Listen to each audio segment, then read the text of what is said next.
భారీ వర్షాలతో నోయిడా ఇంటర్నేషనల్ ఎయిర్పోర్ట్లో నీరు నిలిచిపోయింది. టెర్మినల్ నుంచి పార్కింగ్ ప్రాంతానికి వెళ్లే మార్గంలో భారీగా నీరు చేరడంతో ప్రయాణికులకు ఇబ్బందులు ఎదురయ్యాయి. తక్కువ సమయంలో అత్యంత భారీ వర్షం కురియడంతో టెర్మినల్ పార్కింగ్ మార్గంలోకి వర్షపు నీరు వచ్చినట్లు ఎయిర్పోర్ట్ అధికారులు తెలిపారు.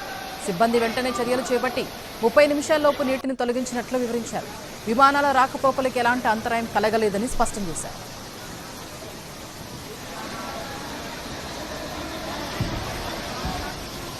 ఎయిర్పోర్ట్లో నీటి నిల్వపై సమాజ్వాదీ పార్టీ అధినేత అఖిలేష్ యాదవ్ ప్రభుత్వంపై విమర్శలు గుప్పించారు. ఇక ఎయిర్పోర్ట్లో బోట్లు నడుపుతారా అంటూ ఎక్స్లో వ్యంగ్యంగా ప్రశ్నించారు. బీజేపీ ప్రభుత్వం ఉన్న చోట భారీ అవినీతి ఉందని ఆరోపించారు.